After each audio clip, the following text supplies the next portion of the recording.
Delegates, ladies and gentlemen, Assalamu alaikum and good morning. First of all, I would like to congratulate Brother Ferhattin Bey for assuming the role of Chair of the OIC Information Ministers Conference here in Istanbul, Turkey. I thank the government and people of Turkey for their generous and warm hospitality during this 12th session of OIC Information Ministers. Pakistan believes that the significance of OIC's efforts in combating disinformation in the post-truth era cannot be overemphasized. We reiterate our commitment to the principles and goals enshrined in the OIC 2025 Program of Action on Media and Public Diplomacy. We are also committed to playing our critical role in ensuring capacity building and sharing of best practices within OIC member states. Excellencies, I would like to draw your attention to some of the major challenges faced by OIC member states and the role of media in addressing these challenges. Climate change is the biggest generational issue of our time. Recently, my country, Pakistan, has faced catastrophic and unprecedented climate-induced floods, causing massive loss of life, property, and livelihood.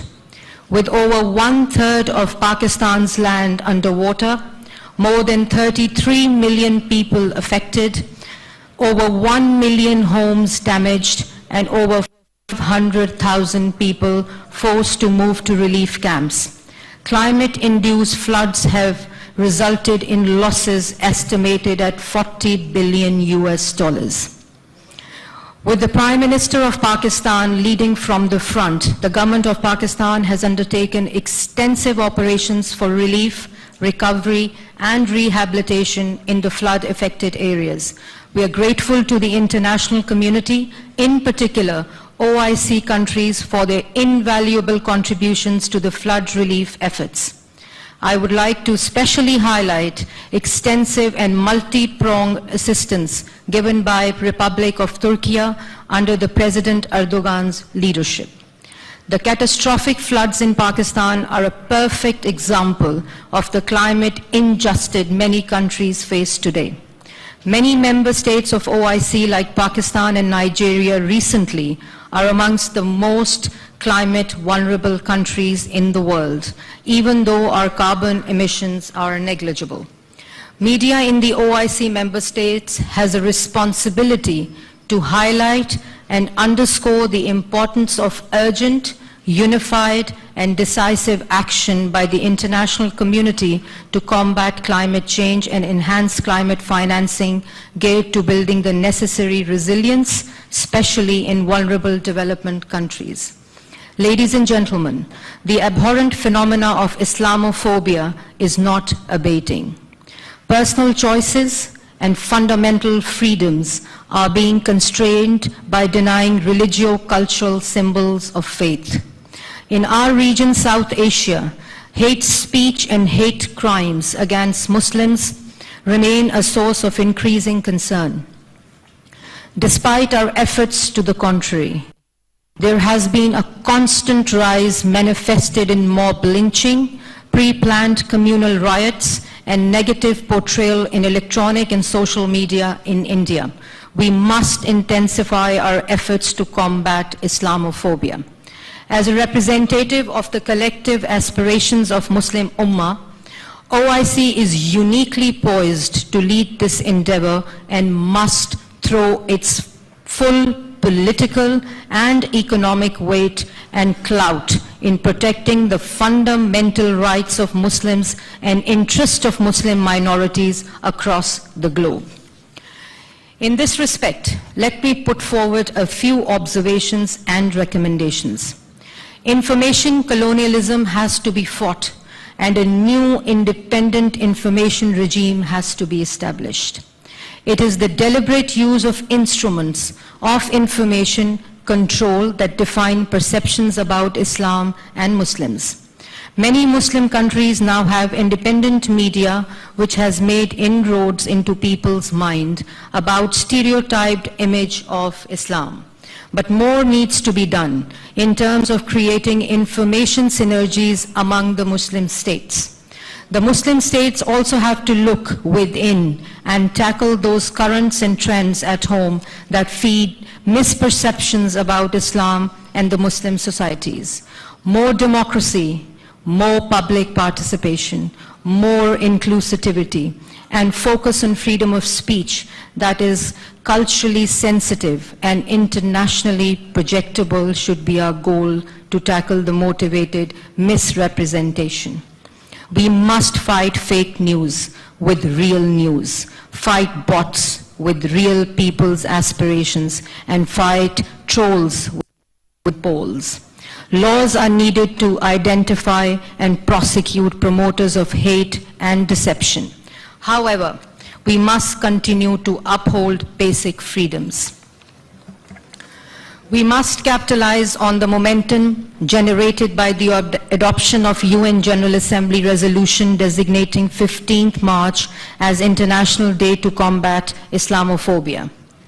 We request the OIC Secretary General and the Chair to accord priority to appointment of a special envoy on Islamophobia as mandated by the Council of Foreign Ministers resolution in Islamabad. Formation of an OIC-led panel of experts would be useful to advise the OIC in dealing with incidents of Islamophobia as well as providing the support to the victims of Islamophobia in the evolving landscape of cyberspace.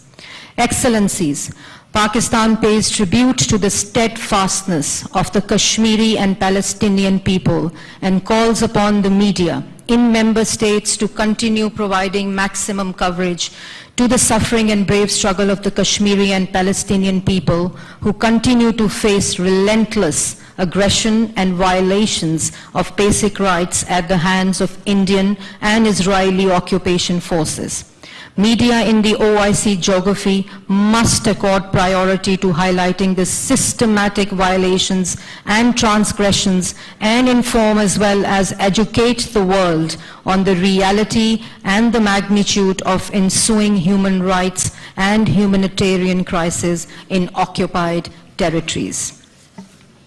On its part, Pakistan has been consistently leading peace efforts in the region from the front. We hope that Pakistan's efforts to build peace and long-term development in the region will be reciprocated. Ladies and gentlemen, the OIC members must also coordinate their efforts to use wide-ranging media tools and options for showcasing true image of Islam and its teaching, propagation of tolerance and peaceful coexistence, and rejection of extremism and terrorism. In this regard, I would like to put forward the following recommendations to this august House. We would establish strategic partnerships among media organizations in the OIC member states. We should establish joint Islamic media action institutions for propagation of Islamic values like tolerance and for the projection of disinformation in the true spirit of Islamic solidarity. Department of Information of the OIC General Secretariat should lead collective efforts to counter disinformation and Islamophobia. It can select journalists from the member states and organize exchange visit field trips to Jammu and Kashmir and Palestine with a view to facilitating investigative journalism with factual reporting by the respective media outlets. OIC should institutionalize tangible targets for culture and media exchange. We can also utilize the huge potential of screen tourism to enhance mutual understanding of our religion, people, and cultures amongst OIC member states. Finally, we should establish a working group on disinformation, misinformation, and Islamophobia in the age of social media and cyberspace.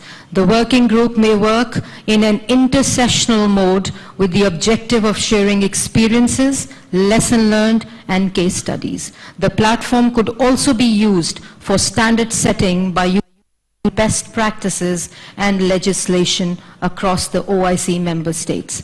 Pakistan offers to host the first meeting of the working group as recommended above. I would like to conclude by saying that I am confident that constructive deliberations during this session will contribute meaningfully to our collective effort to counter disinformation and Islamophobia and enhance our mutual cooperation to ensure we can squarely and effectively address these challenges. I thank you all.